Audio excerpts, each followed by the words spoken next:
All right, guys. Yeah, welcome and good morning. Class 6. I keep saying, gosh, the time is flying. It's already class 6. Going to be going through liver, kidneys. I'll talk a little bit about the gallbladder just because it's tied in there with the liver and stuff. So, but yeah, I'm excited about this class, and it's been good. I got some new people in here, and liver and kidneys are super important, as we'll get into. They're some of the main filtering things in our body and can get easily damaged and clogged and congested, and which can lead to all sorts of bad things. So yeah, we're going to talk about, I'll go through just basic stuff on the liver and the kidneys, and then I'll get to the herbs. Like always, I want to give a background before I get into the herbs so you understand the importance of it and all that. So I'll get to the herbs and then kind of some suggestions at the end on how we can make some lifestyle changes and other things along with using the herbs to keep our livers and kidneys healthy, keep them clean, and ultimately keep our bodies clean, because that's their job, is to filter the body. So if they're not working properly, we're backing up with stuff in our body. So yeah, let's get into it. The liver.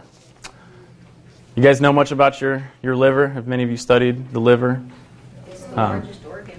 It is the largest organ, yeah. You're peeking on my notes. You're cheating. Don't read ahead.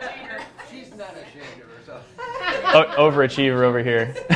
But yeah, it is the largest organ in the body, inside the body. And it starts, kind of under the rib cage here and wraps all the way around and covers part of your kidney in the back. So it's huge. And it has so many different functions. I talk about in here. A lot of people refer to it as like a factory because of all the jobs that it does, and it would require. It said that it would require a 500-acre land to build a huge factory to do everything that our liver does. So it's crazy, and I'm not going to have time to get into everything the liver does, but I'll talk about the main things. And it's funny too because they're still discovering more things that the liver does. They're not even fully understanding it, scientists, and discovering more things that it does. Again. Speaking of the intelligence that God created our bodies with, we don't even know. But we should know the basic things it does and how to keep it and how to align ourselves with God's design so that we can stay healthy and have abundant life and vitality like He designed us to. So, yeah, it is the largest organ, and it does also carry out the most functions in the body too. Yeah, and like I said, it's situated right under your right side. So sometimes people will have actual pain right under that rib cage, and you could actually push on your liver if you reach under your rib cage and push up. But sometimes people will experience pain there, which could be a telltale sign of liver issues. So yeah, we've broken it down into 4 main basic tasks that the liver has. Even though I said like it has a million, but through these tasks it carries out multiple functions in each one of these tasks. So one of the main ones, storage and distribution. So it processes amino acids obtained from digestion. It converts glucose to glycogen, and then also the other way around. So stored fat, when we need more energy, it'll convert that back into fuel for the body. So it stores minerals, stores vitamins. It holds glycogen in the liver, so when you're working out or need a demand, a lot of times from the food you've eaten, it's stored up a reserve there, and then it's ultimately responsible for, once that store is gone, to go to fat cells or whatever for energy. Basic task number 2 would be conversion, synthesis, biological transmutation. So what that means is, again, talking a little bit about this conversion that it does in changing things back and forth to glycogen and glucose and fat cells, and it'll use amino acids and proteins for fuel if it has to. Same with fat.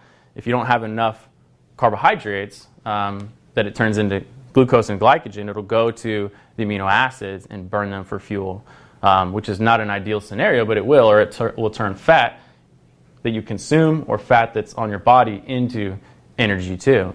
The main thing the body wants for energy is glucose.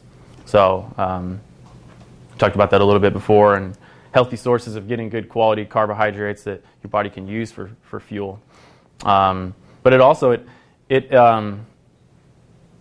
synthesizes cholesterol a lot in the liver, And that's kind of a misconception about cholesterol, and I talked a little bit about it in the heart class, and Vaughn's going to do a whole class on the cardiovascular system and disease and this cholesterol myth. And cholesterol is actually needed for every single cell in the body and needed for hormones and all that. So not to get into a big rabbit trail, but it's important that the liver creates cholesterol. It's needed for hormone productions. It's needed for brain functions. It's needed for everything. So, there's a lot of people that think cholesterol is a bad thing.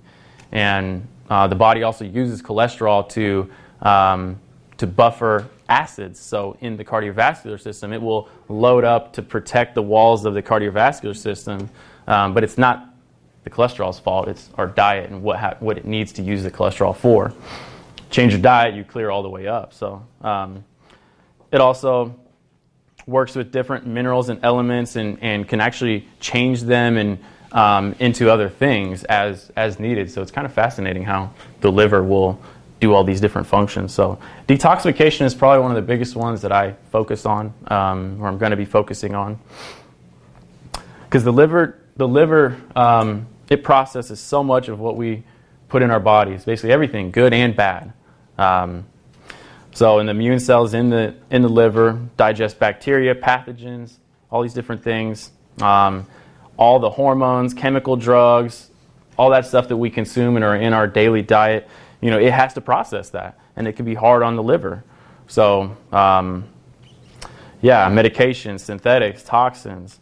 Again, going back to what I've said in almost every single class, what we eat, what we drink, the air we breathe, and what we put on our skin determines the health of our body. And ultimately, all that stuff has to get processed by the liver and the kidneys. So you can see how easily bad foods, you're putting chemicals on your skin and the makeups and bad deodorant and toxic lotions and you're sitting in an office and breathing artificial air, or you're in a city and breathing fumes from a car.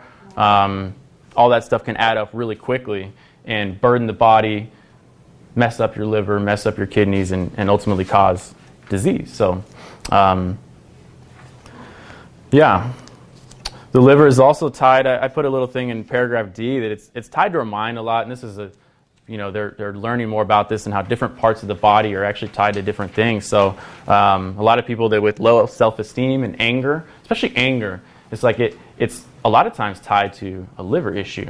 Your liver becomes congested, and I don't know. I don't even fully understand how it works, but the Chinese have known about it for thousands of years, and I've seen people that have gone through liver cleanses and stuff, and all of a sudden, like, stuff is resurfacing and coming out, which is good. I think the Lord brings these things out and wants us to deal with them. But these old bitterness and angers can come out for us to deal with them and heal them and move on. But for some reason, the liver's tied with things of the mind. So, I've heard of crazy stories about guys being super bitter and angry their whole life and treating their wives like junk and their kids, and all of a sudden they go on a good diet and do a liver cleanse and they start dealing with all these issues, and all of a sudden it goes away and they're like super happy people. So it's wild, but it does happen. So that's kind of like the generals of the liver. Again, it would take hours and hours to talk about everything it does, but just to give a little snapshot, processes everything, good and bad, in the body. It's necessary for glucose and glycogen stores and creating stuff for our energy. And then going on to the kidneys. The kidneys are the main filters of our blood. And so they're obviously super vital to our health because, like the word says, I didn't put the scripture in here. I had it in the last class. But all life is in the blood.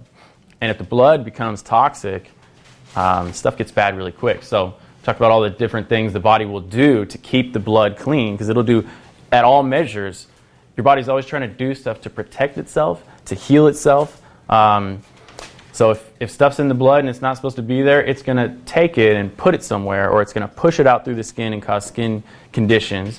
It's going to put that, like we talked about arthritis, it can put those toxins, if your body's not able to filter it out of the body, it'll put those toxins as far away from the main organs of the body. We don't want those close to the main organs because those are vital for our everyday health. We're going to put them as far away in the hands, in the feet. But there's always hope, because as you detoxify, your body breaks those down and gets rid of them. Open up those detoxification pathways. But yeah, they are the main filters of the blood. They're just little itty bitty things. So like the liver's huge, but the kidneys are actually little. They only weigh about 5 ounces, and they're about 4.5 inches long. So, like this big. They filter all the blood, and then they produce urine from all of the excess stuff that it filters out. And so it's fascinating when I start learning about the kidneys, because they have about 1 million or more microscopic little filters in them. They're called nephrons. And so they're tiny, and like I said, over 1 million of them. And they filter everything in the blood. It said, I have it in here somewhere, that how much, here it is, every minute, a quarter of the body's blood passes through the kidneys. Every minute. So in 4 minutes, all the blood has gone through the kidneys and it's filtered. So if you got junk in your system, you're going to clog those filters really quickly. And what happens when you clog those filters? Just like we talked about backing up the lymph, if the lymph system isn't moving, we talked about last week, stuff gets backed up and goes into the cells. So if if your body can't push it out of the kidneys, it's going to do other things, or it's eventually going to back up into the cells and cause disease, which, like I said, disease shouldn't even really be a true word. It's just a cell that's impaired and damaged and not functioning properly. So again, you clean that up, the cell gets healthy, that disease goes away. So yeah, these nephrons are super important. They eliminate all the toxins, waste. A big thing too in our society today is these, they call them, I think, xenoestrogens. So it's estrogen mimickers in our food system. Plastics, different things in hormones and antibiotics that they're putting in meats, which end up in our body because we eat the meats and get them into our body. So yeah, we need to try to get away from plastics, go more to glass, not eat these antibiotic-laden, hormone-laden meats. If you are going to eat meat, get a good quality, grass-fed, you know the source, you know the quality, that it's a good, healthy meat. Because those are very toxic for the body and can throw all sorts of hormones and everything out of balance. But those really affect the nephrons and damage them and clog them. The nephrons are also important for electrolyte balance. So if you have too high of any mineral, it'll filter it out. But then it's also intelligently made, so it'll at other times it'll retain things, or it's always involved in balancing. Your body's always trying to balance. It selectively, I have written here, it selectively eliminates some electrolytes while retaining others, depending on the body's need and demand. So more and more I learn about the body, I'm just like in awe of God and what He's done, and it's just fascinating stuff. You think you could spend your whole life just learning about the body and still not even know 10% of what it does. It's just crazy. So these kidneys are very sensitive to especially acidosis. We've talked a lot about acidosis and mentioned many times the main root of all disease, I believe, mainly comes from acidosis, too much acids in the body. Toxicity is another thing. So they're very sensitive to this type of stuff. Obviously, they're filtering everything. So meats, teas, coffees, processed chocolates, carbonated sodas, just a list of few that are very acid producing and also have chemicals in them. So it can be very, very damaging to these kidneys that are very sensitive. They're just little guys. Got to take care of those little guys. Yeah, so I put down here paragraph E, what damages our kidneys and liver? I mean, we've already talked about some of it. Here's a list of more things. And pharmaceutical drugs, very damaging, very damaging to the kidneys. People know that take pharmaceutical drugs, and you see the commercials that are just ridiculous now. This new drug, and 3/4 of the commercial is telling you all the side effects of the drug. It's crazy. But they know that it's toxic to the body, and it'll throw other stuff out of the balance. So it's like, why are we putting these man-made synthetics in our body that are damaging and causing further harm when you can put herbals, like we'll get into, that'll actually heal and restore and bring balance? But yeah, any over-the-counter medicine, ibuprofen is known very well for damaging the kidneys. Birth control pills, high animal proteins from meat and dairy is very, very hard on the liver and the kidneys. Caffeine, alcohol, coffee. Of course, everybody knows you drink too much alcohol, it damages your liver. But even little of its amount. I mean, alcohol is poison. We're putting it in our bodies. I've put it in my body. I used to drink a lot when I was young, and I didn't realize how I was damaging my body. And not only you're damaging your liver, but you're damaging, that's toxins are going through your whole body. It's very hard on your body to get rid of it. So artificial sweeteners, sodas, table salt, processed sugars, rancid fats is another big one. We don't realize a lot. Fats are good. They're healthy. They're needed for us. But like I said before, the right kinds of fats and in the right amounts. And there's so many bad fats in our world today. These processed fats that are, anything fried, anything processed, these vegetable oils, canola oils, anything that you read a label and it says hydrogenated, partially hydrogenated, that's really bad because they've completely altered the chain bonds of the oils, and they're just going to cause damage to everything. Anything fried, any of those vegetable canola oils, soybean oil really bad. The healthy oils would be like, healthy fats would be like coconut oil, avocado, flax oil. I mean, there's a lot of them. Fish oils, that type of stuff. So, Olive oil. Olive oil, yeah. How about peanut oil? How about peanut oil? I don't know. A lot of people use peanut oil for deep fry. Yeah, I honestly don't know about peanut oil. What about But like palm oil? I don't know for sure, but maybe. Coconut, I think. Oh, is it? Yeah, and that might be fine. And any other questions, just maybe hold them to the end, and we'll have a quick question and answer. I don't want to get off on too many rabbit trails. Try to get through my stuff, and then at the end we can have questions and answers. But there are a lot of healthy fats. I especially like coconut oil for cooking because it has it doesn't get damaged as easy when you cook it. Even olive oil, if you cook it too high, it changes the chemical bond and structure of it. So coconut oil has a lot higher resistance. You can cook it and it not damage the oil as much. Because at room temperature, it's solid a little bit. If it heats up a little bit, it turns liquid. So it's got a higher resistance to heat and altering the structure of it. So processed chocolates, I'm a sucker for chocolate, but yeah, the processed chocolates, the candy bars, all that stuff is actually really bad. It's hard on the body to get rid of. So genetically modified foods, pesticides. We need to be careful about the fruits and vegetables we eat because of the pesticides and the stuff they spray on there. Again, very damaging to our system and our kidneys. So organic is always best. I know it's more expensive. I struggle with it myself, but I try to, do the best I can. And the most important things get organic. And when I need to skimp, at least get the things that you can find, like the Dirty Dozen list on the internet, and it talks about the most sprayed, the most stuff affected by pesticides, and you want to at least maybe get those organic. There are some others that have like peels, like bananas aren't necessarily as important, oranges, if money's an issue, but organic is always best. Yeah, and just a little example too, aspartame. A lot of people aren't aware of this and how damaging it is, but a lot of all the diet sodas, a lot of the diet stuff out there that's low calorie, low carb, a lot of them are using these artificial sweeteners, and aspartame being one of the most studied for its damaging effects and how bad it is. But in gums, I didn't realize it's in almost every commercial gum, every mainstream gum.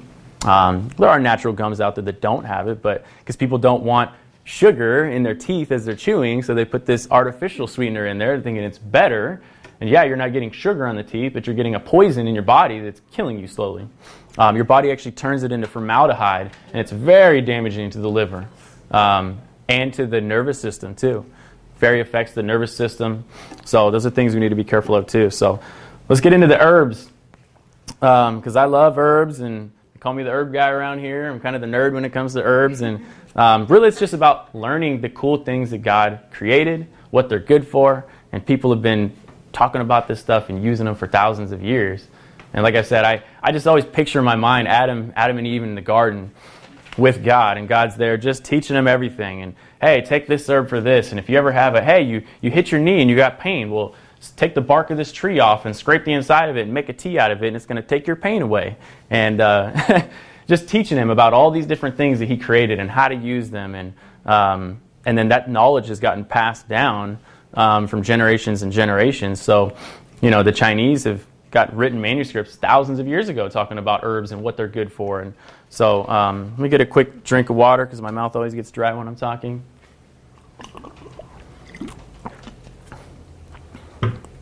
So herbs for the liver, we'll go through that first. Burdock root. Burdock root's really cleansing for everything, and it's known as a top burn healer for the skin. But yeah, very strong blood and liver cleanser.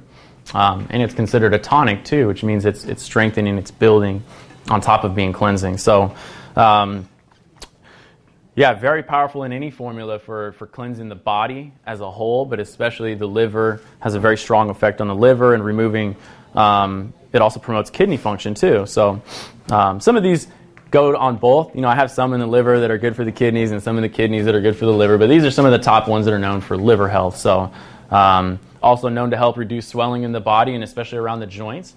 Again, because of its cleansing effect, there's swelling and toxins. It's going to help clean them out of the body.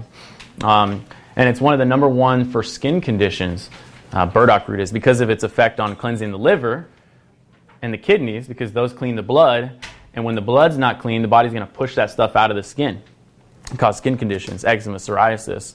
The body's going to do everything it can to get that stuff out of the blood. And if it can't filter it out with the kidneys and the liver, it's going to push it out of the skin. And if it can't push it out of the skin, it's going to hide them somewhere safe. So, yeah, burdock root, great. Dandelion root, another really top herb for liver health. It's talked about in the Bible. It's one of the bitter herbs known in the Bible. And just a side note, anything bitter is going to be good for the liver and the gallbladder. And so I didn't really talk about the gallbladder that much because the gallbladder is just mainly the storage sac for bile that's produced by the liver. The liver produces bile, and that helps break down fats. The gallbladder stores fats. Gallbladder surgery is pretty common these days because our food supply is messed up and people aren't eating good, and then their gallbladders are getting messed up because when the liver backs up, it backs up into the gallbladder too, and you can get stones built up in the liver and the gallbladder and the kidneys. But anyway, so dandelion root, it's very bitter, and anything bitter is good for cleansing because it stimulates digestive juices to start flowing. It stimulates the liver to start producing more bile, and it stimulates the beginning of digestion. So very effective for obstructions of the liver, the gallbladder, and the spleen. Actually, very good for cleansing out of there. So anything with like hepatitis, jaundice, liver or dandelion's a must. It's also high in iron and other minerals, and anything high in iron and minerals like that increases the oxygen capacity of the blood, which is important for everything because it could produce more red blood cells, which carry more oxygen. So milk thistle. Milk thistle is known as the great liver protector. Milk thistle is something that can be taken on a regular basis just for general liver health, but especially if somebody's cleansing, milk thistle is a definite one to do. It protects, it tones, it strengthens, it detoxifies the liver, and it's very, very good at it. So it helps regenerate the liver, superb for hepatitis, increases formation of new liver cells, and helps repair those cells. So just another little side note too, like we've talked about, when a cell gets damaged, it can't function properly. That's what people will call disease, because wherever that manifests, they'll call it a different disease. And once you clear that up, that disease goes away. So people, medical doctors are out there telling people if your liver is damaged, that it's going to be damaged for the rest of your life. You have 90% is damaged and you only have 10% function of your liver. The same thing with the kidneys, and you're going to be on dialysis for life because your kidneys aren't functioning properly. Dialysis is when your kidneys can't filter the blood and it gets too bad, you will eventually die if it gets bad enough and your body can't get rid of these toxins in the blood. So they have to hook you up to a machine that takes your blood out, filters the blood for you, and then puts it back in. But that's super painful, and you don't need to go through that, and there's chemicals involved in that too. But the liver, the kidneys, they can all regenerate. They can get cleansed out and return function to them. So don't ever believe that a doctor tells you you can't it's going to be that way for the rest of your life, because I've seen and heard it time and time again. Somebody be in a situation, they change, they make lifestyle changes, they add the herbs, they do different things, they cleanse, function comes back. So, yeah, little side note there. Oregon grapefruit. This is one that's not as well known to a lot of people, but it's a great blood purifier and powerful effect on the liver, spleen, skin, and blood. Very cleansing. Yeah, so for skin conditions, again, really anything for the liver is going to be good for skin conditions because its effect on cleansing the blood. Red clover, another one I mainly think of as a blood cleanser, but very good for strengthening the liver, strengthens the red blood cells, and again, very good for skin conditions. So red clover is something that grows all around here, and people find it, so I wouldn't necessarily recommend pulling over and picking some off the side of the road unless you don't know what's been sprayed on it or whatnot. But it grows all around here, so it's something that we can grow, or you can find in a place that maybe is more protected, and use that stuff naturally, or there are good dried sources. And I'll get into the end on how to use some of the herbs, even though I've kind of talked about it before. Some main suggestions on how to use them. Schizandra berries. I love schizandra berries because they're touted as an adaptogenic herb. Helps the body adapt to stress, physical, mental, emotional. So it's actually very good for athletes. It's been shown to increase stamina and all that. But related to the liver, it's got very, very powerful cleansing effects. Protects the liver, stimulates the cells to, it's very high in antioxidants, and all berries in general, very high in antioxidants and stuff that protects the body, so very good for the body in general. But yeah, schizandra berry is known for a lot. It's used a lot in, they've researched it a lot here in the U.S. and use them for different natural treatments for liver issues, liver disorders, hepatitis. So another really good one for building the liver, cleansing the liver. Turmeric. Turmeric is awesome and well known over in like India. They use it all over the place and in their cooking, and people eat it on a daily basis, and it's fantastic for so many things. But a couple key points on it: is very anti-inflammatory for the whole body, but especially for the liver, and cleansing to the liver. Helps dissolve and remove sediment, so those buildups that can accumulate in the liver and kidneys, it helps to cleanse those out. It generates, helps the liver, bless you, secrete enzymes and assist the liver in breaking down and metabolizing these toxins that can build up in our livers. So turmeric's a great food you can cook with. You can make teas out of. You can do all sorts of stuff. But most of these are foods that you can consume on a daily basis. Yellow dock. You guys ever smelled yellow dock? Just side note. Anybody smelled yellow dock? Know what yellow dock smells like? You won't forget it when you smell it, but it's got a distinct smell. It doesn't smell good. It kind of smells like dirty feet, but yeah, but very good for your liver and cleansing the blood. Just thought you should know that. But yeah, and it's in a lot of. I make a liver cleanse tea here. Put yellow dock in it because it's known really good for cleansing the liver, building the body, building the entire system.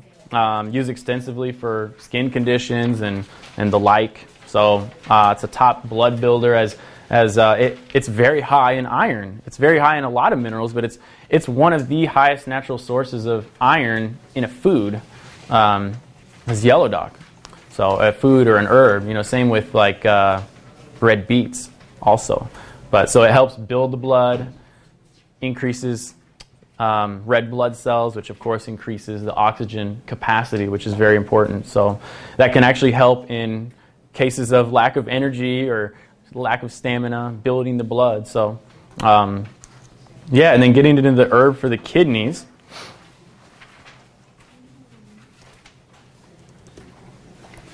I'm not going too fast for you guys, am I? I kind of am like a straight to the point kind of guy and just going through. But that's what you get the notes for. You can go back and study them if I do go too fast. So herbs for the kidneys. Chanca piedra. I don't say it with my accent because it's actually a Spanish word, but and it means, or it's known as stone breaker. So of course this is important when you're cleansing the kidneys because guess what you get built up in the kidneys a lot? Kidney stones. It's really common and really painful for people to excrete those.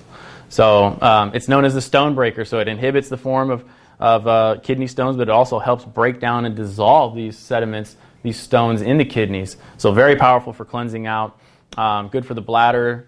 And it also helps break down those stones so that you can pass them easier too. If they're too large, they either can't come out or they're going to be super painful. I had several friends that had kidney stones, and it's like debilitating. Like, drop to your knees and you can't think of anything else except for the pain. Like, I haven't had it, but this is what I hear. So, of course, the buildups of different things. Like I said, you build up stones in the liver and the gallbladder, the kidneys, so it's important. Corn silk. It's another fascinating one to me because I grew up going to a farm and we grew corn, regular corn for the cows, and then we grew sweet corn for us to eat, and we would always go out and pick the sweet corn, and you'd tear the outside off and tear the corn silk, the little tassels on top, off, and then you'd have your corn. But little did I know that corn silk can actually be good for you, and you can use it to make a tea, to eat, and all that type of stuff. A lot of people use it for a tea, and it's very cleansing to the urinary tract. So it's very powerful for the kidneys, the bladder. It helps remove toxins and mucus. It's also very alkalizing. Helps remove inorganic minerals from the body. So very good for kidney stones, cystitis. These are cysts that develop in the urinary tract. So who would have thought? But of course, God has purposes for all sorts of different parts of nature that we don't always know. Like banana peels, you can use banana peels for different things too. But people use them to whiten their teeth and on their skin. And anyway, there's a lot of nutrients in banana peels and just all sorts of things that, orange peels too. God made everything for a reason. We're learning more about how to use them. So goldenrod. Goldenrod's another really great one. It's got a long history of use for the urinary tract, strengthening the kidneys. It's very astringent, and so anything astringent is pulling, cleansing. I've kind of talked about that before, but tightening, toning the tract of the urinary system. So also good for, of course, bladder, because the bladder basically holds the urine that the kidneys filter out. So you get too much toxins and poisons that the kidneys are filtering out, can actually affect the bladder too. And gravel root. Gravel root kind of gets its name because it's known to dissolve gravel, if you will, these buildups in the urinary tract. So that's why they gave it its name, because it's really known for dissolving these accumulations. So it helps avoid the formation of stones, but also helps shrink them, break them down, and remove them from the body. Hydrangea, mainly used in the treatment of urinary tract conditions, especially kidney and bladder stones. So another powerful one we put in our kidney cleanse tea here, and it's kind of like a must for all kidney stuff. It's also a blood cleanser and also helps move the lymphatic system.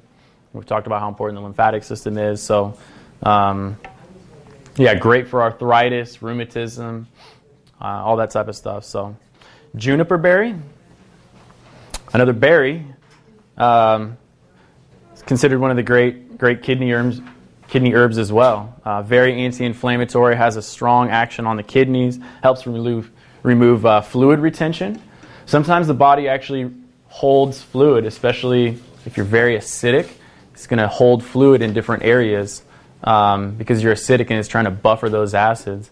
And so juniper berries known to help relieve fluid tension, help those kidneys start flowing better, and alkalize the body as well. They're also very good at killing bacteria and fungus in the urinary tract system. So again, very good for obviously UTIs and anything like that. Parsley.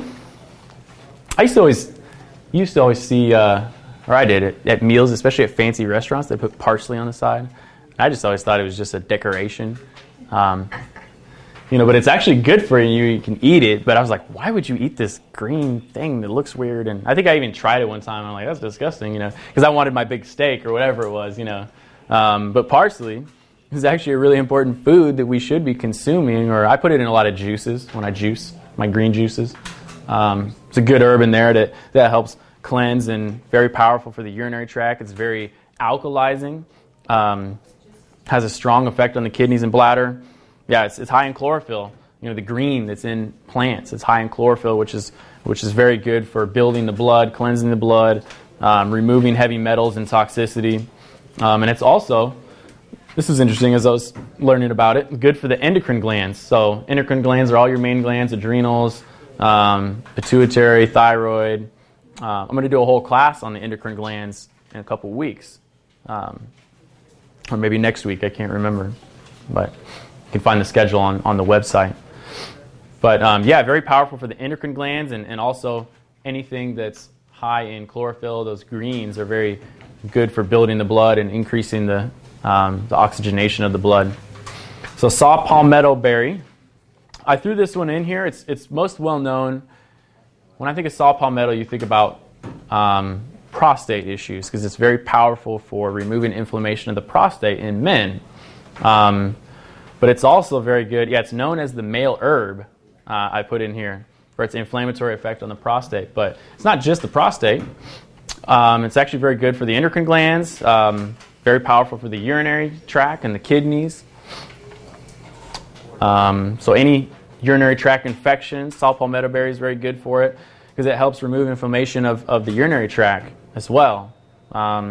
Increases neurotransmitters and steroids involving the adrenals. And I'll talk a little bit about that more at the end. But the adrenal glands sit on the kidneys. So usually when you have messed up kidneys, it damages the adrenals too, or vice versa. Damaged adrenals, it damages the kidneys. They're kind of hand in hand. So it helps build the adrenal glands as well. Uva ursi will be the last one on my list here.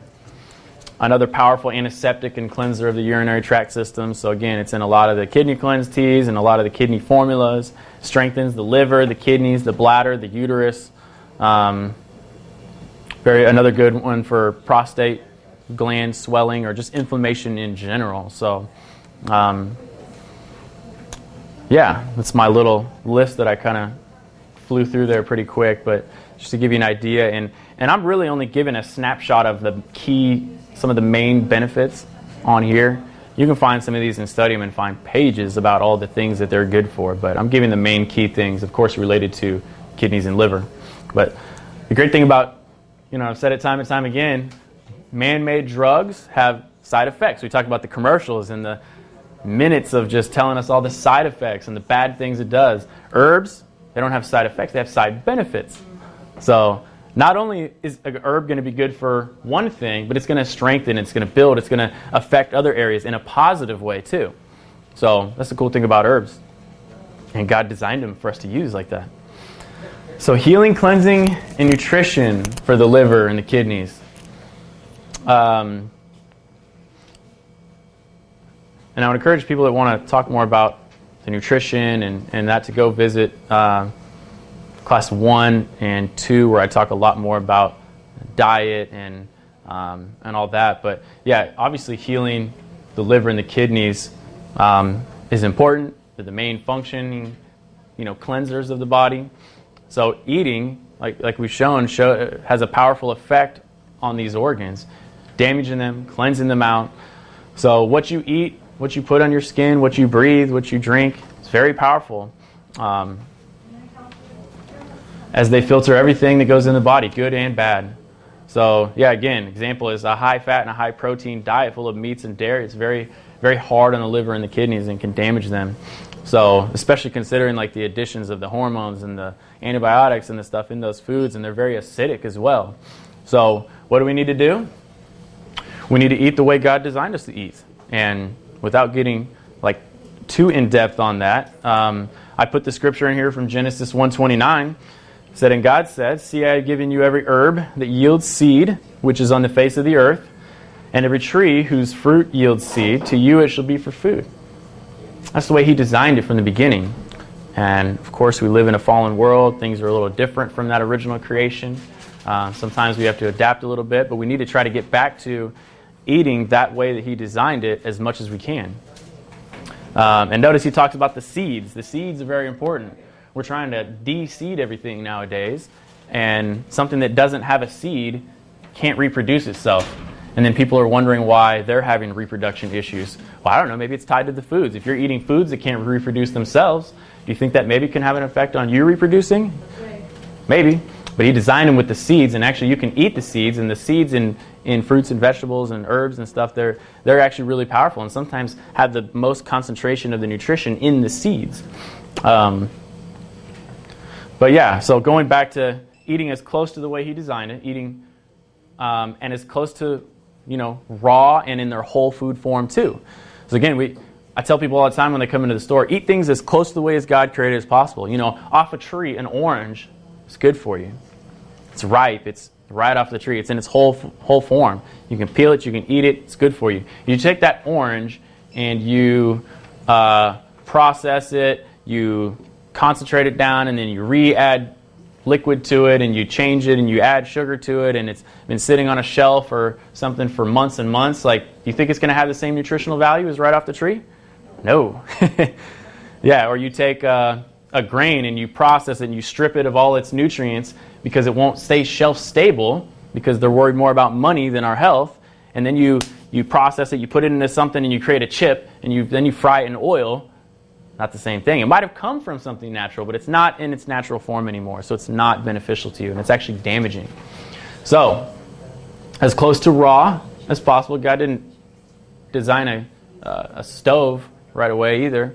I'm all for some cooked vegetables and some cooked meats and stuff like that, but I believe the majority of our diet, 75 to 90 or more percent, should be raw fruits, raw vegetables, raw nuts, raw seeds. So I put some stuff in here. Some cooked vegetables are good.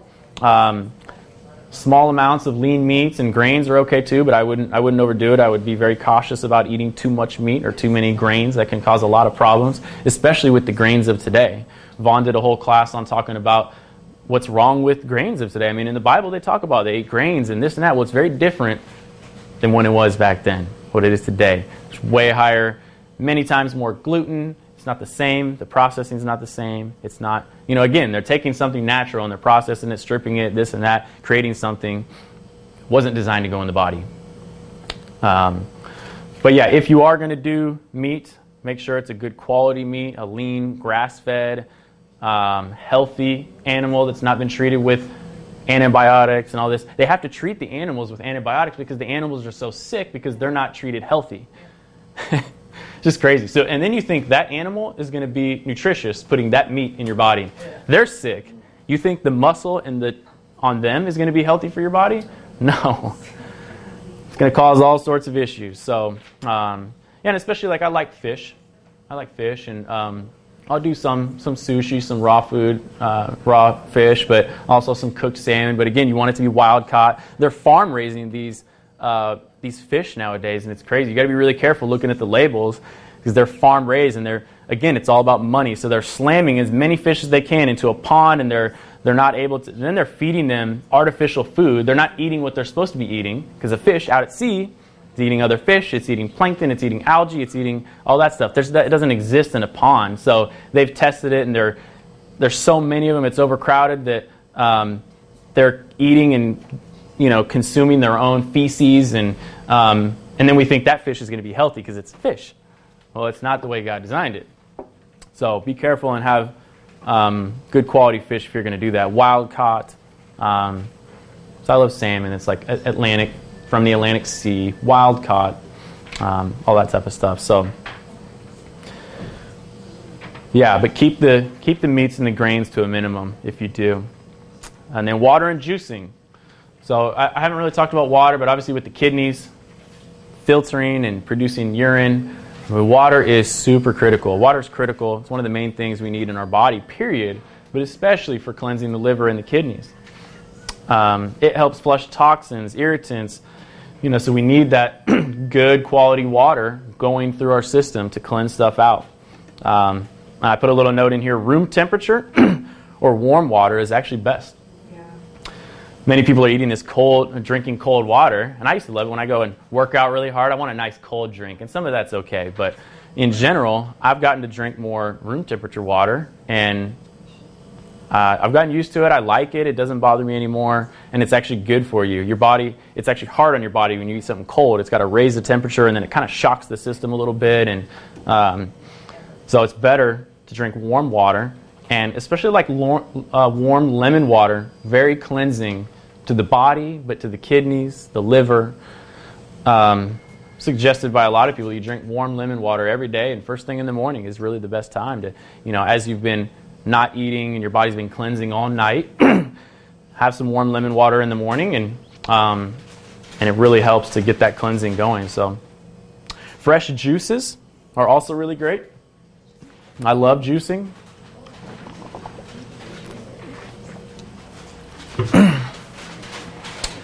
And they're very cleansing. You're getting these herbs in a liquid form, concentrated form, going through the body, going through the kidneys, going through the liver.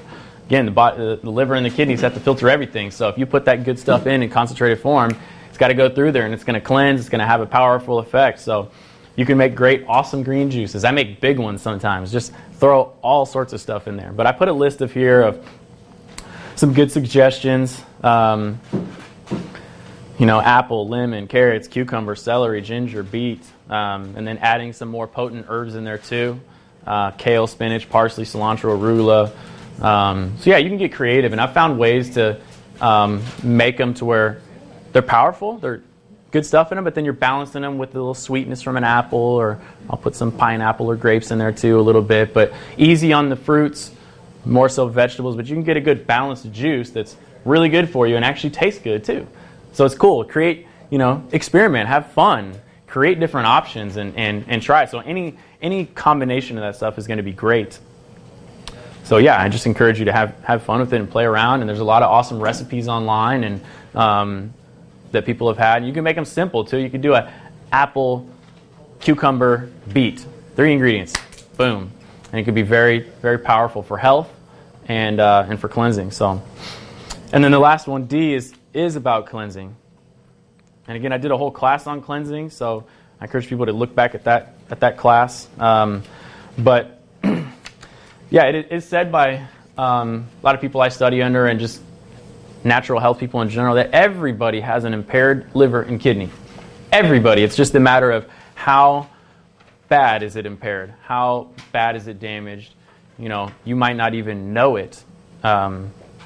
I like to think that I'm pretty healthy, but I know I need to cleanse my liver and kidneys more. Because there's still stuff that I don't eat perfect. I eat cheesecake sometimes. Very rarely, but I eat cheesecake every once in a while or something. Nobody's perfect, and we're not to judge ourselves so strictly. We do the best we can, and we try to always do better. But there's things I do that I know are toxic and could be messing up my body. And so cleansing is always important. Your body's always cleansing, but adding in the herbs we talked about, it's very powerful, and we'll talk about ways to do that. But also, yeah, drinking lots of water and juices, like I mentioned. But then another thing I'm mentioning here too is the colon needs to be moving properly and cleansed properly for the kidneys and the liver, especially the liver, because the liver will dump toxins into the colon to eliminate. The kidneys obviously move out of the urine. Liver dumps into the colon. So what happens when the colon is congested? Or I hear people sometimes that I only go to the bathroom once a week, and I'm just like, oh, I get sick to my stomach, because we're supposed to be moving. Ideally, I've talked about it, but you're supposed to have a bowel movement approximately every time you eat a meal. Not when you eat a meal, but for every meal you've eaten. So if you ate 4 meals yesterday, and it should be within a day or less. You eat 4 meals one day, and you should have 4 bowel movements. And most people, you should have at least 2 or 3 in a day. But yeah, it's crazy. I've eaten healthier, and I start eating more raw fruits. It's crazy sometimes. I'll eat 5 times a day, and I'll go to the bathroom 5 times. It's crazy. Like, wow. But I really know then that stuff's moving. It's moving quickly, and that's a good sign. And not to get gross on you, but when you eat more clean and healthy, there's less cleanup involved, and it's not as messy. So you might not even, you barely have to wipe, or you wipe and there's nothing there. So that's the way it's not supposed to be messy from toxicity and chemicals and buildup. So just being real with you guys. We're all in the struggle here together. So, But yeah, so for the herbs, herbal teas are a really good way to get those. And so you can do one herb, or what I love is combination of herbs. Because the combination of herbs, they all work a little bit differently. They strengthen a little bit differently. And so they can be powerful. Like we have a kidney cleanse tea and a liver cleanse tea. And so we recommend people make up a batch of that in the morning and drink it like 6, 7, 8 times throughout the day. Because then it's constantly going through. And what's it doing? It's cleansing. It's strengthening. I mean, you can drink it all at once, and that's fine too. But the more you drink it and the more times it's going through, the more time it's cleansing that system. So teas are a really great option. Tinctures are also one of my favorites. Tincture is for those that don't know exactly, but they've taken herbs and they've concentrated them down into a liquid form. So it's a whole process that involves that, but they can be very concentrated, very powerful, minimal digestion needed, especially with somebody that's sick. They can't digest, a whole herb as well as taking it in liquid form. You can absorb it, it can be really powerful, and it's really concentrated. So there's some great formulas that are a mix of herbs, very concentrated. You can put them right in water to make like a tea, or what I like to do is put them directly in your mouth, under your tongue. You hold them under your tongue for a little bit. It'll absorb sublingually right into the blood system. Some of it will, and then you swallow the rest of it. And again, going to go through the kidneys and the liver and all that. So I love the tinctures, and they're very simple and easy to use. You can make your own, although it's a process. So a lot of people, it's just easier to buy them. But and then add those fresh herbs into your juices. I mean, I threw out even some more herbs that I like to put occasionally into my juices on this page. But yeah, parsley, like we talked about, cilantro. Cilantro is really known for pulling toxins out, but especially like heavy metals, aluminum and mercury and all that. Cilantro is very good at binding and pulling those out. Mint tastes awesome in a juice, but it's also very good for you. Fennel, great for cleansing. Dandelion greens, like we talked about, dandelion, very good for the liver. So you can throw some dandelion greens. Again, I wouldn't go pick it from outside necessarily, unless you know that it's not been sprayed and been taken care of properly. But dandelion, very powerful. The root, does anybody have a garden and get dandelions in it and try to pull it out? Yeah? Anybody done that? I know I've done it. And you realize the root of that sucker goes way down. So that goes to part of its cleansing, or its potency is the root of that goes way deep. It's searching for nutrients. It's getting stuff. So again, that plant is going to be very powerful. So when I dig it, I had to get like a spade and dig way down in there deep. And sometimes I still think I got deep enough, and then I break it off, and I pull out a root this long, and it's broken off at the bottom. Like, jeez, it's crazy. I talk about alfalfa sometimes too. I love alfalfa for building and alkalizing the body. They've said that alfalfa, the roots go up to 20 or 30 or more feet into the ground, searching for nutrients and stuff. So, but anyway, you can add these herbs. Arugula is another one. It's kind of got a spice to it, but very cleansing to the body. So add some of those herbs into your juice. You don't want to get too many of them and overpower the other stuff, but again, balance is kind of key. And then, like I said, having the colon functioning properly. So there's a lot of herbs that are good for that. I did a cleansing, detoxing video a couple weeks ago, and people can reference that and talking about enemas. And but 2 keys to colon health, just in general: water and fiber. Those are the 2 main keys. If you're hydrated, you need water in the colon actually to move stuff. If it gets too dry, it won't move very well. And then also fiber. So if you're eating enough fruits and vegetables like God designed it, you're going to get plenty of fiber. I don't know why some people only think you get fiber from a supplement. Fiber is actually in a lot of the foods you eat if you would eat more of them. But people are eating the processed foods that are devoid of fiber and devoid of water. So, and obviously if the colon's not moving quickly and the liver's trying to dump things, it's going to sit in the colon, and it can actually reabsorb into the bloodstream and retoxify, and then your body's got to deal with it a different way. So, it's really important. So, reference class 4 for more colon health stuff and cleansing. So, I'm pretty much done, but I'm more than happy to try to answer any questions you have. So, yes. With the tinctures we take, should you just take one at a time and have a space before you do another one? What's the best way? Because we've got 4 we're taking, and it's like, okay, how much time in between do we separate? Yeah, okay.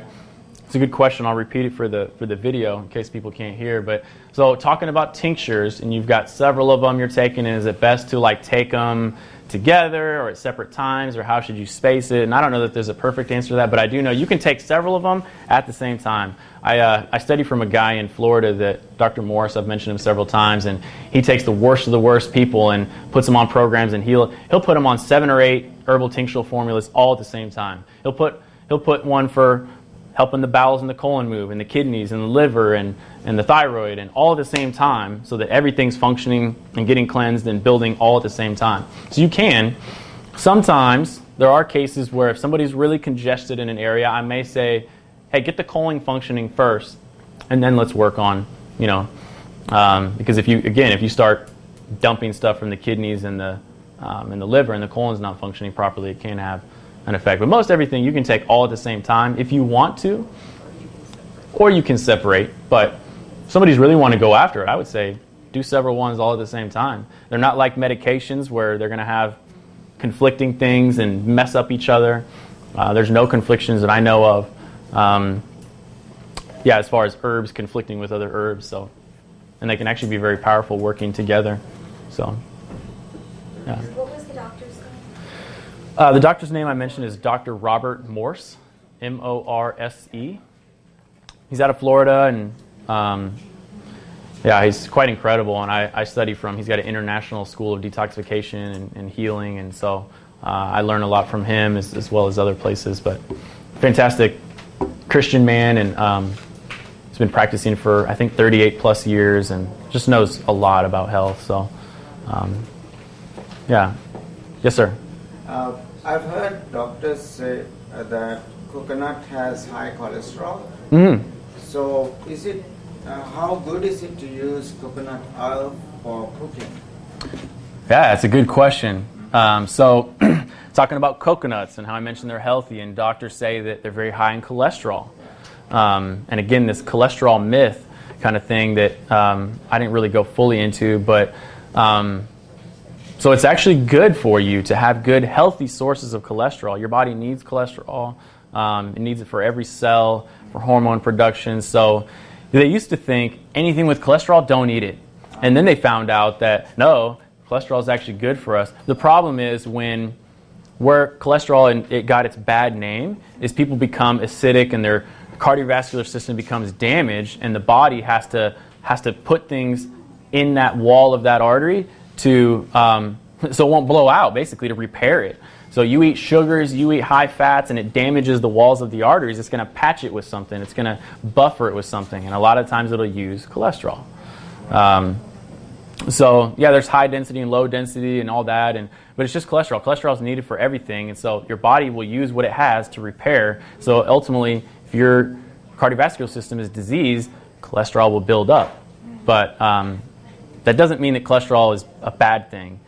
So they're giving medications to people to stop producing cholesterol, but it's so needed for every other function of the body. People are getting more sick. So I believe that coconuts and coconut oils are very good for you, especially for cooking, and they're a healthy fat.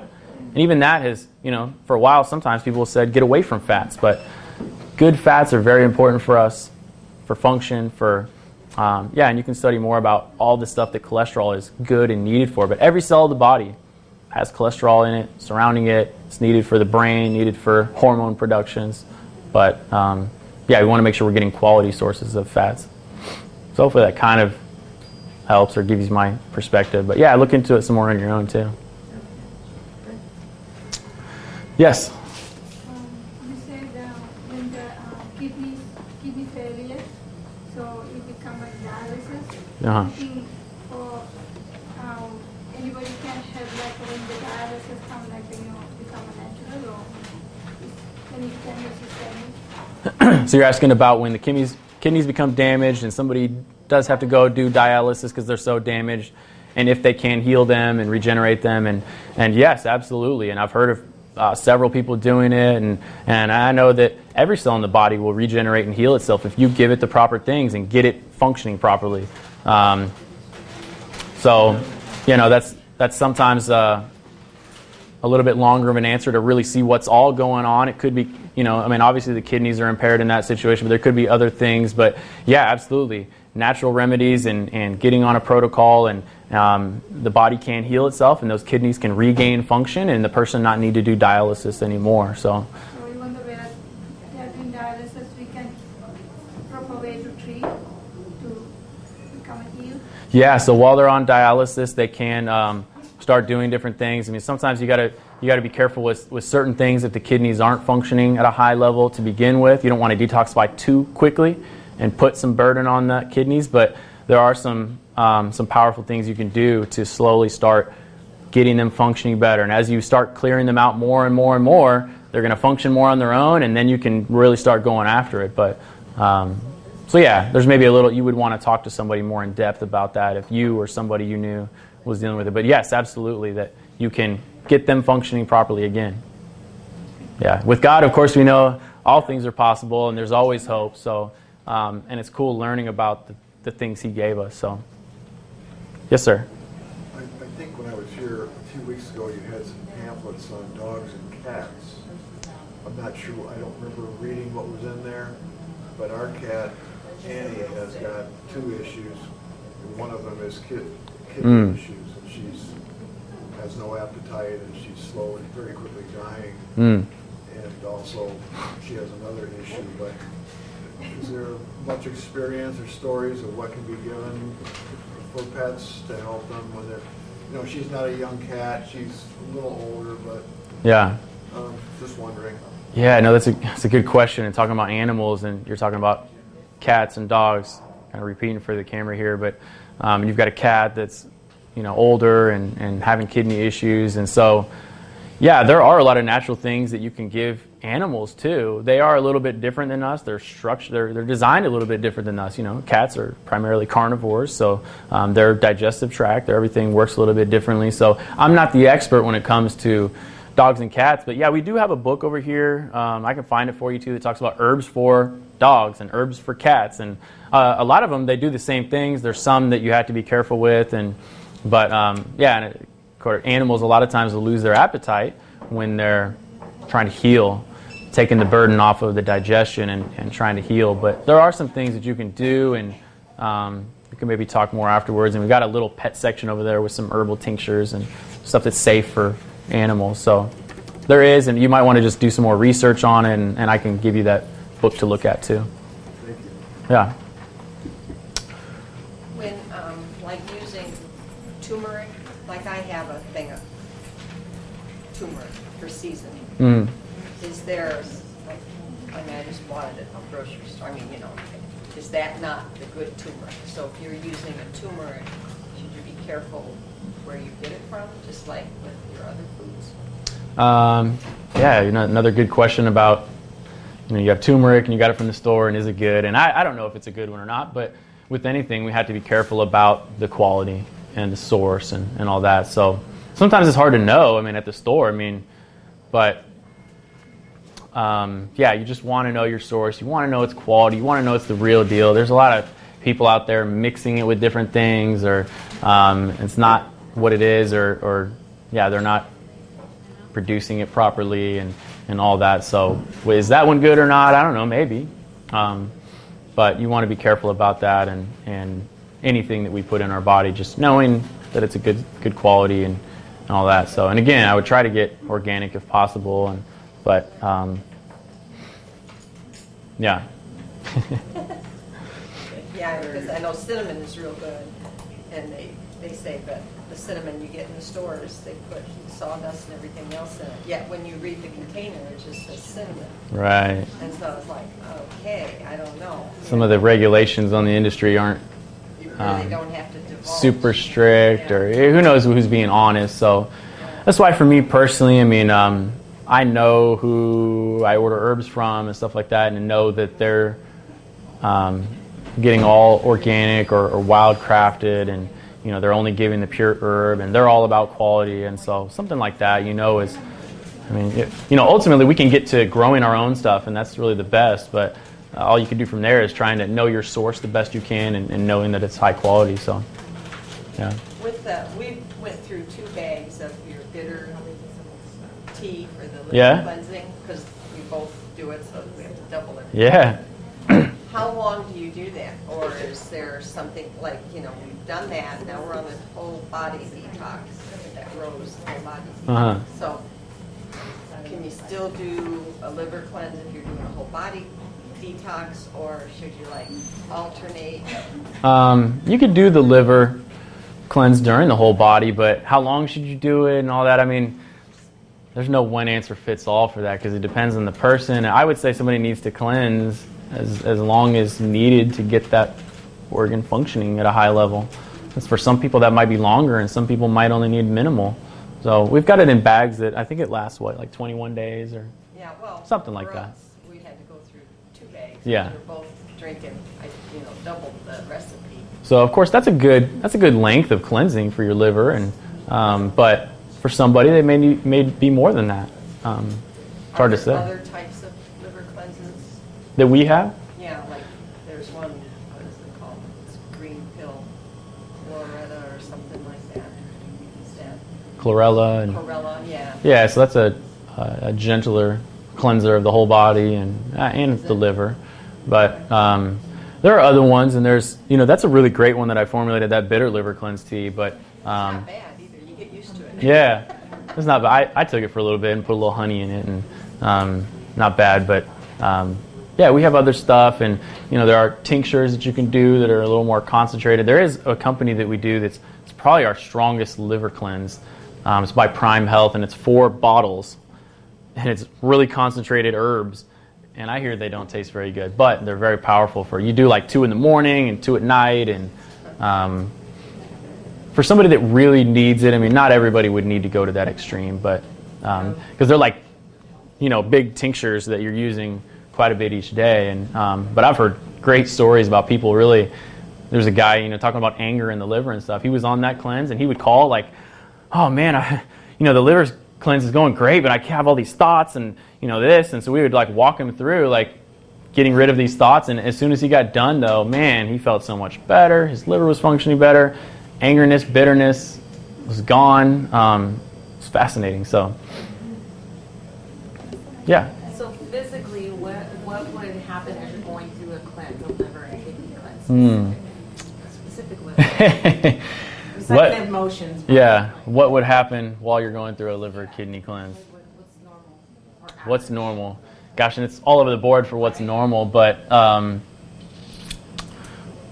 so I didn't talk about this, but with the kidneys, some people say that you should see sediment in your urine knowing that it's cleansing. So sounds gross, but people pee in a glass jar and look at it and make sure there's you should see like sediment at the bottom, white mucus and not a lot, but you know what I mean. There should be some sediment. If it's completely clear, you might not be filtering properly.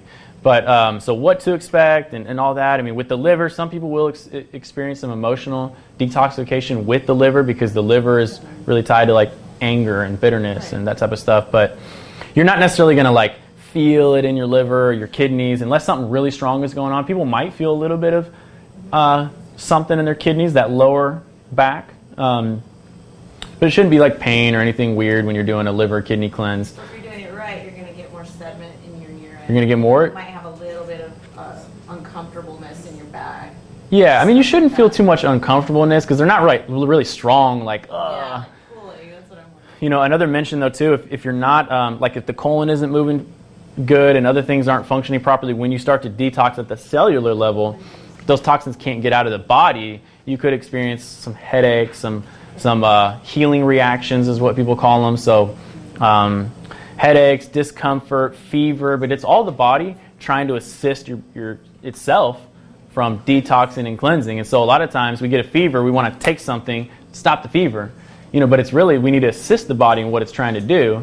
You don't want a fever to get too high, but let that fever go, and because it's heating up for a reason. And we didn't understand why, and it's assisting the body doing stuff. But you shouldn't feel like anything crazy. Crazy, yeah. Yeah, I don't really have a perfect answer, but No, that's great. No, that's more than what I knew. I was like, Yeah. how do I know really? I mean, but the pee one, the urine, I didn't think of that. yeah. So that helps me because I'm getting ready to do liver and kidney. And ideally when you're cleansing, I mean, if you're functioning properly, and it should be cleansing things and you not even know or feel a strong, which I know we want to do it and feel something, we want an effect, but it could be cleansing at a level and you not noticeably feel it. But I didn't notice anything different, did you? yeah. A lot of times people will go on cleanses and they might not notice something during the cleanse, but a month or two later, all of a sudden, man, I'm like more full of energy and I feel better, my mind's clear, then you notice it. But maybe during it, you might not notice something unless you're like really hardcore fasting, cleansing, detoxing, really hardcore, then you might notice some more effects, have a little bit more healing reaction. Yes? If and when someone is cleansing and detoxifying and their body's not ridding the toxins fast enough, is there something they can do to help it go faster? Yeah, great question. So just to repeat it, while somebody's cleansing and detoxing and their body's not able to fully remove it as well, like is there something they can do to help speed along the process? So great question. Drink more fluids. The juicing's great. Enemas and colonics can be very powerful too for the colon when it becomes stagnant or it's building up with stuff. You do an enema, and I talked about that a lot. You guys can go back to class 4 and look at that, and I talked about the enemas and stuff. But yeah, enemas can remove it. There's a clinic called the Gerson Clinic, and they're known for using coffee enemas. So quick little story too. This guy, Max Gerson, who started their clinic, started learning about changing the diet and doing different things, start detoxifying people. He would start healing people of cancer. Well, he did have some people that he would start putting on this raw foods and juicing and all natural, and they actually got more sick, and he actually had a patient die while doing that. And he's like, I don't understand it. I'm giving them the best things. What's happened is they're detoxifying at a cellular level, and their body can't get rid of it fast enough. So what he started doing, and he found the most powerful thing, coffee enemas. The coffee, sounds really weird, but put in an enema, it stimulates the liver to like go into overdrive, and it dumps way more toxins into the colon, and then when you release, it releases the toxins and the poison. So somebody can have a headache and do an enema, and all of a sudden the headache's gone. So that could be a really powerful thing to assist if need be. So if somebody's detoxing and having a really bad reaction, maybe a coffee enema or doing enemas regularly through a more intense cleanse and a detox could be very beneficial. But you want to make sure all pathways are open too. The lymph's flowing, you're exercising, you're getting some movement. You don't want to exercise too hard if you're detoxing, but you want some movement, some light walking or rebounding. The kidneys are functioning, the liver's functioning, the colon's functioning. So, yeah. Does that help? All right. Anything else? But that's a specific coffee, isn't it? It is a specific coffee you would need to use. You don't want to use a regular coffee because they drum roast it and they get metals and other things in them. But so there are therapeutic coffees, and we sell some here that are specific for internal and enema use. So, yeah. Well, thanks, guys. Thank you. Yeah.